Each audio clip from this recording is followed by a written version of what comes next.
हाँ जी, तो student next जो हम टॉपिक आज डिस्कस करेंगे वो है फ्रिक्शन टॉपिक 3.3। फ्रिक्शन क्या चीज़ है, इसको हम अपनी प्रैक्टिकल लाइफ से देखेंगे, इसको समझते हैं भी एक्चुअली ये है क्या चीज़। ठीक है, और ये ऑलमोस्ट हमारी लाइफ के अंदर इसका बहुत अहम किरदार है, उसको हम हर जगह इसको देख सकते हैं फ्रिक्शन को। ठीक है, फ्रिक्शन क्या चीज़ है, अगर आपने कभी नोटिस किया है अगर हम बाइक पे जा रहे हैं या अगर गाड़ी पे जा रहे हैं, तो अगर गाड़ी पे जा रहे हैं अगर उसका हम एक्सेलरेटर प्रेस ना करें तो क्या होगा, कुछ देर के बाद गाड़ी खुद ब खुद क्या हो जाती है, स्टॉप हो जाती है, रुक जाती है। तो ऐसा किस लिए है? या फिर अगर हम क्या करते हैं, एक बॉल को फेंकते हैं, बॉल को थ्रो करवाते हैं फ्लोर के ऊपर, तो कुछ देर के बाद वो जो बॉल है वो भी क्या हो जाती है, खुद ब खुद स्टेशनरी कंडीशन में आ जाती है। तो ऐसा किस लिए है? ये दरअसल हमारे पास होता है फ्रिक्शन की वजह से है। ठीक है, अब फ्रिक्शन क्या चीज़ है? फ्रिक्शन दरअसल हमारे पास होती है, ये होती है एक अपोजिंग फोर्स। अपोजिंग फोर्स है जो क्या करती है, अपोज करती है, जो रोकती है किसी भी चीज़ को। कोई भी मूविंग ऑब्जेक्ट है उसको क्या करेगा, ये अपोज करती है, उसको रोकती है, उसके खिलाफ मुजाहमत पेश करती है। ठीक है, जिस तरह हमने पहले पढ़ा हुआ, हमें इस चीज़ का पता है भी, एक जो फोर्स होती है वो ना तो सिर्फ एक ऑब्जेक्ट को हरकत में लेकर आती है, बल्कि एक फोर्स क्या होती है, अगर कोई भी ऑब्जेक्ट हरकत कर रहा है तो उसको क्या करती है, वो स्टॉप भी करती है, उसको वो रोकती है। दो दरअसल वो फोर्स जो किसी भी ऑब्जेक्ट को स्टॉप करती है वो हमारे पास क्या होती है, फ्रिक्शन, या फिर हम उसको क्या कह सकते हैं, ये हमारे पास होती है एक अपोजिंग फोर्स। इसकी डेफिनेशन क्या होती है? The force that opposes the motion of moving objects is called friction. एक ऐसी फोर्स जो क्या करती है, जो मूविंग ऑब्जेक्ट्स की मोशन को अपोज करती है, रोकती है, उसको हम नाम देते हैं फ्रिक्शन का।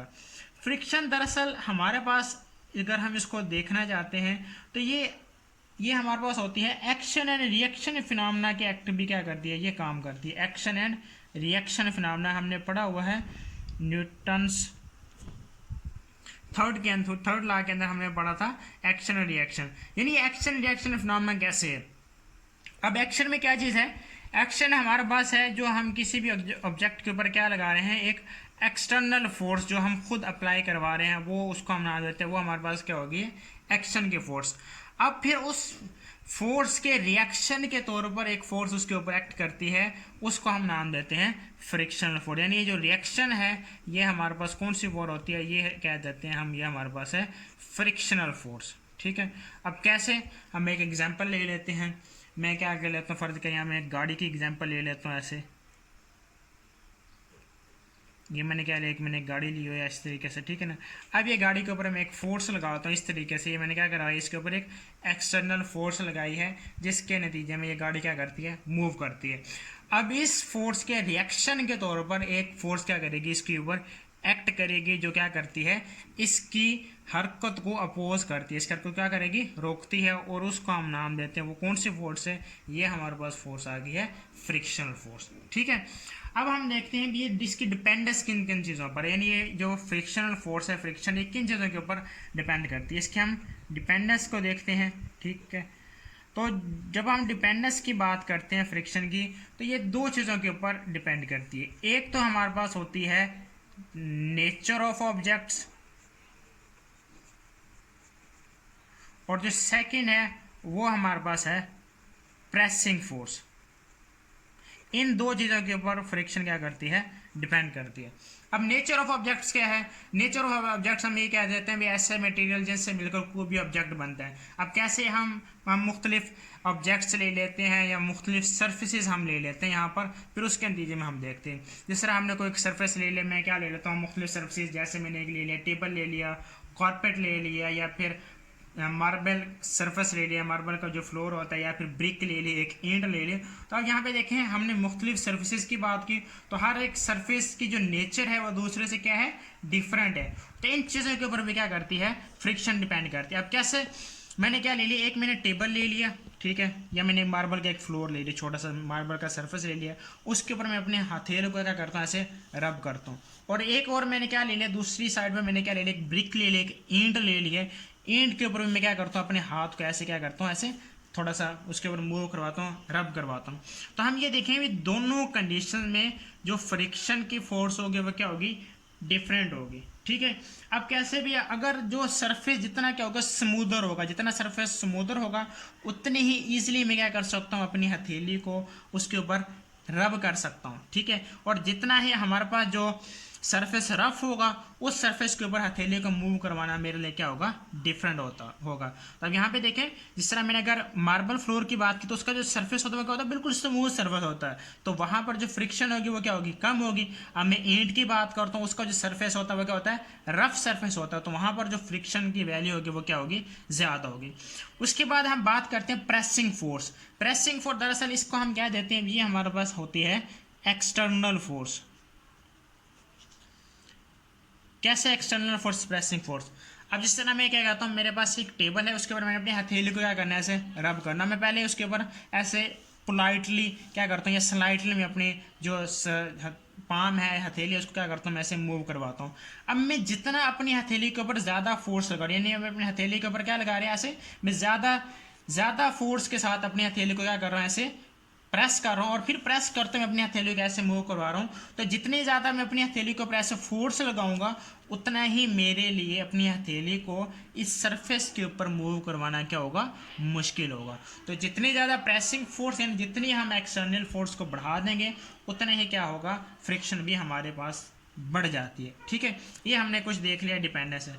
अब इसके लिए हम आगे इसको देखते हैं और वो कहता है भी कोई भी एक जो सरफेस है बेशक स्मूथ सरफेस है या कोई भी रफ सरफेस है उसके ऊपर आप किसी भी चीज़ को जब मूव करवाते हैं तो वो क्या होता है वो ऑटोमेटिकली कुछ देर के बाद वो स्टॉप हो जाता है, वो रुक जाता है।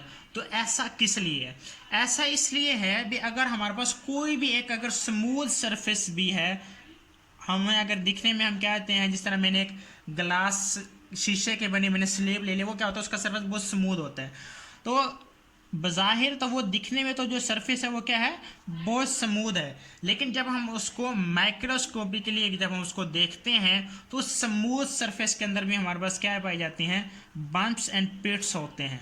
कोई भी सरफेस हम लेते हैं बेशक स्मूथ है अगर रफ होगा तो वो तो हमें वैसे ही दिख जाता है, नेकेड आई से भी दिख जाता है, लेकिन अगर हम स्मूथ सरफेस की बात करें उसमें हमें बम्प्स एंड पिट्स नहीं दिखाई देते, तो उसको अगर हम माइक्रोस्कोपिकली अगर हम देखें माइक्रोस्कोपिक अगर हम उसका व्यू देखें तो उसमें हमें क्या दिखाई देते हैं बम्प्स एंड पिट्स दिखाई देते हैं, जिसकी वजह से वो क्या करते हैं किसी भी ऑब्जेक्ट की मोशन को अपोज करते हैं या फिर रोकते हैं। ठीक है, अब इसी का हम एक एग्जांपल ले ले रहे हैं। जिस तरह ये देखें ये हमारे पास ये दो वुडन बॉक्सेस हैं, ये लकड़ी के बने दो बॉक्सेस हैं, ये वाला ये हमने इन दोनों को क्या एक दूसरे के ऊपर रखा हुआ है। ठीक है, अब बज़ाहिर तो ये देखें यहाँ पर जब हम इसको ऐसे देखते हैं तो यहाँ पर इनके दरमियान कोई भी हमें बम्प्स एंड पिट्स नहीं दिखाई देते। ठीक है, यानी बम्प्स एंड पिट्स ये देखते हैं भी बम्प्स एंड पिट्स देखते हैं भी हम इस तरह की थोड़ी कहीं से जगह ऊपर है कहीं से नीचे है, ये इससे हम कह सकते हैं बम्प्स एंड पिट्स है। ठीक है, अब जब हम उसको आम आंख से देखते हैं तो हमें वो दिखाई नहीं देती, सरफेस क्या दिखाई दे रहा है स्मूथ, लेकिन जब हम उसको क्या करते हैं इसी को जब हम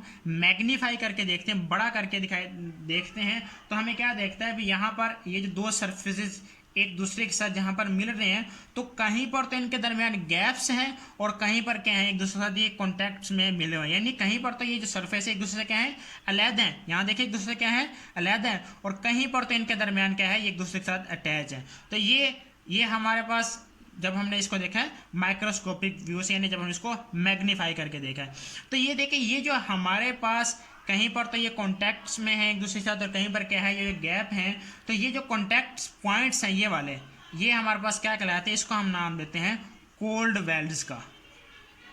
ये हमारे पास क्या कहलाते हैं कोल्ड वेल्स। अब ये कोल्ड वेल्स क्या है, अब देखें वैसे कोल्ड ये जो वेल्स है ये एक हम अपनी रोज़मर्रा ज़िंदगी के अंदर भी देखते हैं कोल्ड वेल्डिंग होती है। ठीक है, वो परमानेंट वेल्डिंग उसको हम कह सकते हैं, वो अगर हम लोहे की कोई चीज़ अगर टूट गई अगर हम उसको आपस में जोड़ना तो वो हम लेकर जाते हैं तो उसको फिर वो वेल्ड कर दिया जाता है, वो एक दूसरे साथ क्या हो जाते हैं अटैच हो जाते हैं। लेकिन ये कोल्ड वेल्स का मतलब क्या है, ये कुछ लम्हे के लिए एक दूसरे के साथ क्या हो जाते हैं स्टिक हो जाते हैं, यानी ऑर्डिनरी एक दूसरे के साथ स्टिक होते हैं। जो कोल्ड वेल्स का मतलब क्या है एक दूसरे साथ वो ऑर्डिनरी स्टिक। अब ये देखें ना ये ब्लॉक्स हैं अब ये पड़े हुए हैं तो जब एक दूसरे से पड़े, एक दूसरे के ऊपर और नीचे ये हमने रखे हुए हैं, तो इनके दरमियान ये जो कॉन्टैक्ट पॉइंट्स हैं कहीं ना कहीं पर जो एक दूसरे के साथ ये मिल रहे हैं, तो वहाँ पर हमारे पास क्या बन जाता है, कोल्ड वेल्स।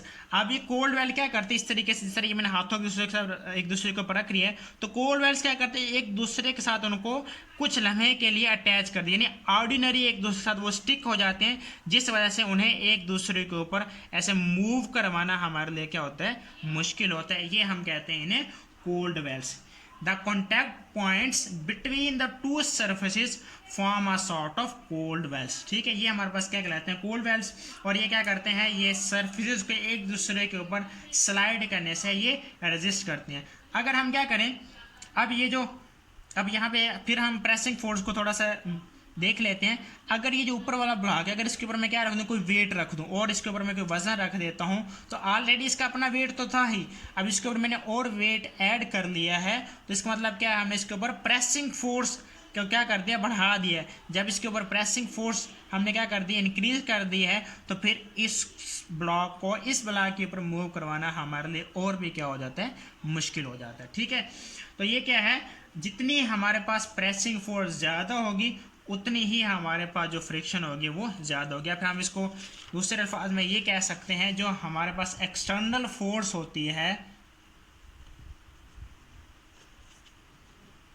वो क्या होती है, फ्रिक्शन के डायरेक्टली प्रोपोर्शनल होती है। जितनी ज़्यादा फोर्स को बढ़ाते हैं उतनी ही ज़्यादा फ्रिक्शन हमारे पास क्या हो जाती है, बढ़ जाती है। ठीक है, अब ये देखते हैं भी फ्रिक्शन, जितनी फोर्स एक्सटर्नल बढ़ाते हैं उतनी फ्रिक्शन के अंदर क्या होता है, इंक्रीज होता है। ठीक है ना, अब वो कैसे है, अब देखिए, अब एक हमारे पास कोई भी एक गाड़ी है या कोई बाईसाइकिल है, जब वो स्टेशनरी रुकी हुई है, तो स्टार्ट में उसको मूव करवाना हमारे लिए क्या होता है, थोड़ा मुश्किल होता है। जब वो रेस्ट में थी तब उसको मूव कराना हमारे लिए मुश्किल है। वो मुश्किल इसलिए है भाई, जब वो रेस्ट की कंडीशन में थी तो उस टाइम फ्रिक्शन और एक्सटर्नल फोर्स एक दूसरे का क्या होते हैं, इक्वल होते हैं।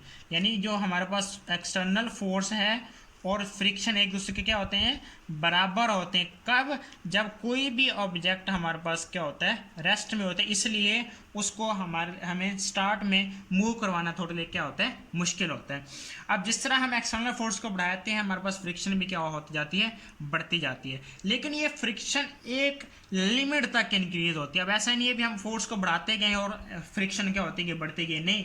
फ्रिक्शन क्या होती है, एक खास लिमिट तक फ्रिक्शन में क्या होता है, इंक्रीज होता है। उसके बाद वो फ्रिक्शन वहीं पर क्या हो जाती है, रुक जाती है। मजीद फ्रिक्शन में इजाफा नहीं होता, जिसको हम नाम देते हैं फोर्स ऑफ लिमिटिंग फ्रिक्शन का।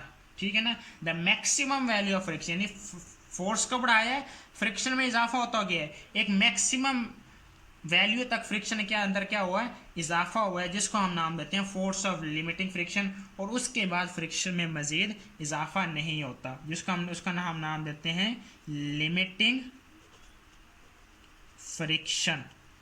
इसको हम नोट करते हैं एफएस से। अब ये लिमिटिंग फ्रिक्शन आ गई। अब देखिए, वहाँ एक लिमिट तक फ्रिक्शन तो रुक गई है, अगर हम मज़ीद एक्सटर्नल फोर्स को बढ़ाते जाएंगे तो फ्रिक्शन में मज़ीद इजाफा नहीं होगा, बल्कि फ्रिक्शन क्या होने लग जाएगी, फ्रिक्शन में थोड़ा सा डिक्रीज आ जाएगा। उस डिक्रीज का मतलब ये है अभी जो एक्सटर्नल फोर्स है वो उस फ्रिक्शन को ओवरकम कर गई, उससे ज़्यादा बढ़ गई है, इसलिए वो कोई भी ऑब्जेक्ट इजीली अब क्या कर रहा है, मूव कर रहा है। इसलिए मूव कर रहा है क्योंकि हम जो एक्सटर्नल फोर्स उसके ऊपर लगा रहे थे उसको हमने क्या कर दिया, बढ़ा दिया, उसके अंदर हमने क्या कर दिया, इजाफा कर दिया। ये हमारे पास था लिमिटिंग फ्रिक्शन। और दूसरा हमारे पास क्या होता है, हम बात करते हैं रिएक्शनल फोर्स की। ठीक है ना, it depends on the normal reaction between the two surfaces in contact. और दूसरा ये क्या होता है, दो सरफेस एक दूसरे के साथ कॉन्टैक्ट में हैं तो उनका जो आपस में नॉर्मल रिएक्शन होता है उसके ऊपर भी क्या करती है, ये डिपेंड करती है, नॉर्मल रिएक्शन। ठीक है, इसको हम डिनोट करते हैं आर से।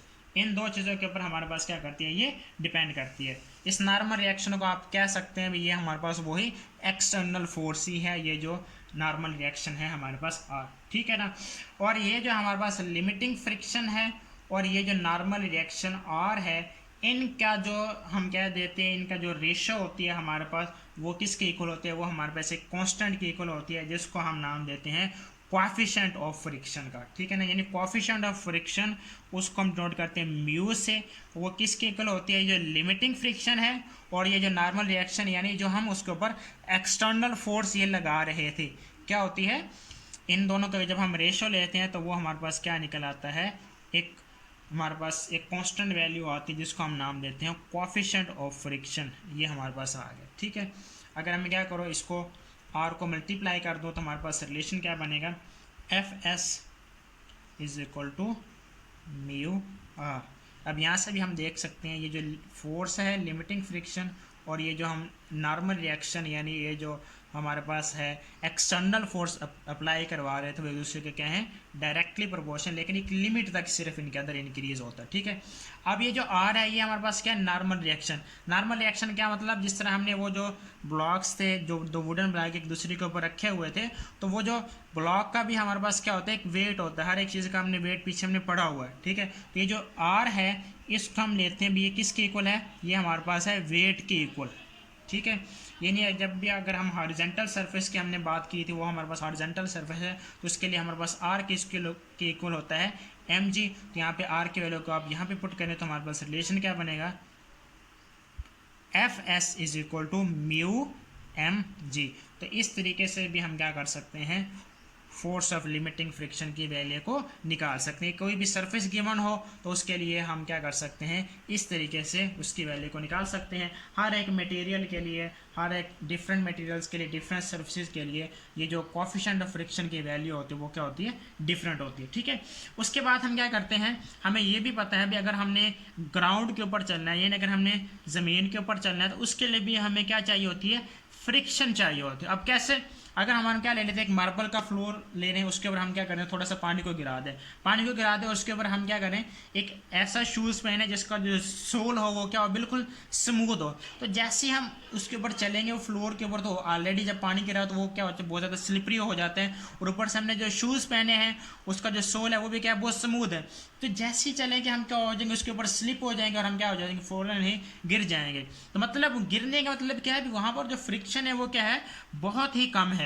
तो अगर हमने किसी भी फ्लोर के ऊपर चलना है, किसी भी सरफेस के ऊपर हमने अगर चलना है तो उसके लिए भी लाजमी तौर पर हमें क्या चाहिए होती है, फ्रिक्शन चाहिए होता है। अगर फ्रिक्शन नहीं होगी तो उसके लिए हमारे लिए चलना वहाँ पर क्या हो जाता है, बहुत ज़्यादा मुश्किल हो जाता है, ठीक है।